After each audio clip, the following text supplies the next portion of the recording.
Hello dear students, सिद्धि हिंदी विद्यालय YouTube channel में कक्षा 9 सामाजिक विज्ञान पाठ 14 पाठस्थान भूसर रचना और भूपुष्ट के बारे में हम पढ़ रहे थे। इस वीडियो के अंतर्गत मैं जानी जयदेव आप सबका स्वागत करता हूँ और अपने वीडियो को आगे बढ़ाते हुए इसकी अगले वीडियो के अंतर्गत हमने आग्नेय चट्टान, परतदार चट्टान और रूपांतरित चट्टानों के बारे में जानकारी प्राप्त की थी। उसके अंदर हमने उनकी परिभाषा, निर्माण, स्थान और उदाहरण इन और दूसरा नाम इन मुद्दों के बारे में चर्चा की थी। अब वीडियो को आगे बढ़ाते हुए और चैप्टर के पोर्शन को भी आगे बढ़ाते हुए इसके बाद का है खनिज के बारे में जानकारी प्राप्त करते हैं। लेकिन उससे पहले इसमें भी कुछ मुद्दों को आप लोगों को याद रखना है और उसको नोट डाउन करते जाना है। सबसे पहले परिभाषा खनिज की। तो प्राकृतिक, कार्बनिक या अकार्बनिक क्रियाओं से तैयार होने वाले कुछ निश्चित रासायनिक संरचना वाले पदार्थों को क्या कहते हैं? खनिज कहते हैं। किसे कहते हैं खनिज? प्राकृतिक, कार्बनिक या अकार्बनिक क्रियाओं से तैयार होने वाले कुछ निश्चित रासायनिक संरचना वाले पदार्थ को खनिज कहते हैं। उसके पश्चात है आधार। खनिज का आधार किसके ऊपर रहता है? तो खनिज का आधार किसके ऊपर है? खनिज पृथ्वी की सतह की भूस्तरीय रचना पर आधारित है। खनिज पृथ्वी की सतह की किसके ऊपर आधारित है? पृथ्वी की सतह की भूस्तरीय रचना पर आधारित है। उसके पश्चात खनिज कौन कौन से स्वरूप में मिल सकते हैं? तो खनिज सतह या गर्भ में ठोस, द्रव या गैस स्वरूप में मिलते हैं। खनिज के स्वरूप कौन कौन से हैं? ठोस, द्रव या गैस। इन तीनों में से कोई भी स्वरूप के अंदर खनिज मिल सकता है। उसके पश्चात है कि हमने आगे कौन कौन सी देखी चट्टान? आग्नेय, परतदार चट्टान और रूपांतरित चट्टान। तो इन्हीं चट्टानों के आधार पर खनिजों का भी वितरण हुआ। जैसे कि आग्नेय चट्टान, तो उसके अंदर लोहा, तांबा, सोना, चांदी आदि आग्नेय चट्टानों के अंदर मिलते हैं, क्योंकि ये सब कैसे होते हैं? ठोस होते हैं।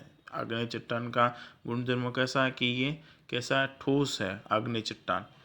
उसके पश्चात परतदार चट्टान, कोयला, खनिज तेल और प्राकृतिक गैस, ये सब क्या है? परतदार चट्टान है, क्योंकि ये सब द्रव के स्वरूप में मिलते हैं। उसके पश्चात स्लेट, संगमरमर, हीरा आदि रूपांतरित चट्टानों में से मिलते हैं। स्लेट, संगमरमर और हीरा आदि रूपांतरित चट्टानों में से मिलते हैं, क्योंकि ये आग्नेय चट्टान प्राकृतिक परतदार चट्टानों के द्वारा निर्माण किया जाता है। स्लेट, संगमरमर और हीरा रूपांतरित चट्टानों से मिलते हैं। उसके पश्चात खनिजों का वर्गीकरण। तो हमारे दैनिक व्यवहार में लगभग 200 खनिजों का उपयोग प्रत्यक्ष परोक्ष रूप से होता है। हम लोग हमारे दैनिक उपयोग के अंदर 200 खनिजों का उपयोग प्रत्यक्ष परोक्ष रूप से करते हैं। और खनिजों का सर्वसामान्य वर्गीकरण संभव नहीं है। उनका सामान्य वर्गीकरण निम्नानुसार है। खनिजों का सर्व सामान्य वर्गीकरण संभव नहीं कि भाई सभी प्रकार के अंदर उसी प्रकार से हो कि भाई अभी हमने बोल दिया कि ये है तो यही है, ऐसा नहीं है। लेकिन सामान्य वर्गीकरण हम लोग कर सकते हैं, जिसके अंदर पहला है धातुमय खनिज, दूसरा है अधातुमय खनिज और तीसरा है संचालन शक्ति हेतु उपयोगी खनिज। धातुमय खनिज के अंदर तो भाई जो खनिज का हम लोग उपयोग करते हैं हमारे रोजिंदा कामकाज के अंदर भी, इसमें से कई ऐसी खनिज है जिसका हम लोग उपयोग करते हैं। तो कुछ खनिज ऐसी है जो कैसी है? महंगी है। उसके पश्चात अधातुमय खनिज, जैसे कि हीरा है, जिप्सम है, उसके पश्चात चूना पत्थर, चौक, अब्रक, फ्लोरोस्पर्स आदि अधातुमय खनिज। और संचालन शक्ति यानी कि हम लोग खाने के लिए किसका उपयोग करते हैं? प्राकृतिक गैस का उपयोग करते हैं। गाड़ियों को चलाने के लिए पेट्रोल का उपयोग करते हैं। कई ऐसी मिलें, कई ऐसी खदानें हैं जो चलाने के लिए कोयले का भी उपयोग किया जाता है। तो ये क्या है? संचालन शक्ति हेतु उपयोग खनिज। तो धातु में खनिज के अंदर 4 प्रकार हैं। पहला है कीमती धातु में खनिज, जिसके अंदर सोना, चांदी और प्लेटिनम आदि का समावेश होता है। दूसरा है हल्की धातु में खनिज, जिसके अंदर मैग्नीशियम, बॉक्साइट, टिटानियम आदि का समावेश होता है। तीसरा है सामान्य उपयोगी खनिज, जिसमें लोहा, तांबा, शीशा, एल्यूमिनियम, कलई और निकल आदि का उपयोग होता है।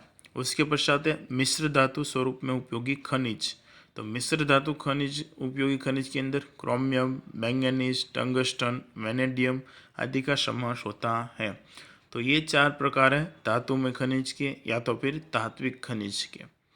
उसके पश्चात है दूसरा अधातुमय खनिज अथवा तो अधात्विक खनिज, जिसके अंदर चूना पत्थर, चौक, एस्बेस्टास, अभ्रक, फ्लोरस्पार, जिप्सम, सल्फर और हीरा आदि अधातुमय खनिज है। उसके पश्चात है संचालन शक्ति हेतु उपयोगी खनिज। संचालन शक्ति हेतु उपयोगी खनिज के अंतर्गत कोयला, खनिज तेल, प्राकृतिक गैस, यूरेनियम, थोरियम आदि, जिसके अंतर्गत प्राकृतिक गैस का पता ही है, खाने के बनाने के अंदर उपयोग होता है। खनिज तेल के अंदर पेट्रोल, डीजल आता है। यूरेनियम और थोरियम का उपयोग होता है परमाणु रिएक्टर की जो भट्टियाँ चलती है, परमाणु बम अनुसंधान या फिर परमाणु परीक्षण, तो ऐसी रिएक्टर भट्टियों के अंदर यूरेनियम और थोरियम का उपयोग होता है। तो ये हो गया खनिजों का सामान्य वर्गीकरण, जिसके अंतर्गत 3 वर्गीकरण है, धातुमय, अधातुमय और संचालन शक्ति हेतु खनिज। अब इनमें से मुख्य खनिज और उनका क्षेत्रीय और वितरण, इसके अभी जो सामने तुम लोगों का कोष्टक दिखाई दे रहा है उसके अंदर क्रम लिखा है, खनिज लिखे और राज्य लिखे हैं। इन सबको आप लोगों को पढ़ना है और याद रखना है, क्योंकि एग्ज़ाम के अंदर जो तुम्हारा नक्शा आता है उस नक्शे के अंदर पूछेगी भाई लोहा कहाँ से मिलता है, तो यहाँ दर्शाएगा लोहा झारखंड, छत्तीसगढ़, आंध्र प्रदेश, गोवा, उड़ीसा, तमिलनाडु, महाराष्ट्र, राजस्थान, कर्नाटक, बिहार या मध्य प्रदेश, इनमें से कोई एक स्थान पर आप लोहा दर्शा सकते हो।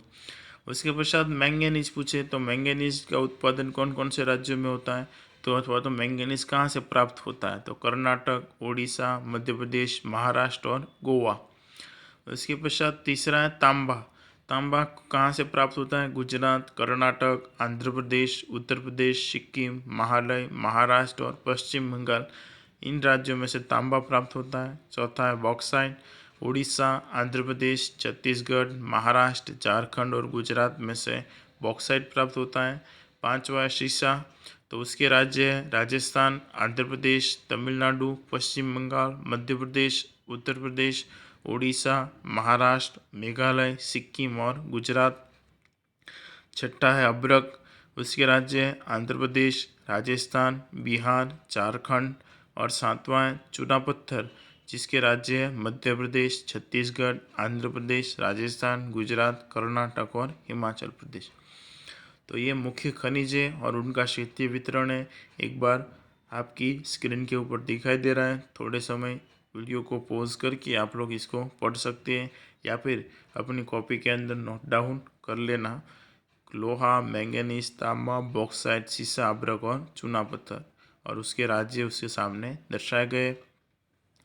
वीडियो के अंदर कहीं पर भी कोई समस्या हो, कुछ समझ में ना आया हो, तो स्कूल के नंबरों के द्वारा हमें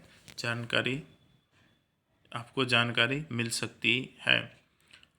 वीडियो को सुनने के लिए और देखने के लिए थैंक यू। आप लोगों का दिन मंगलमय रहे। धन्यवाद।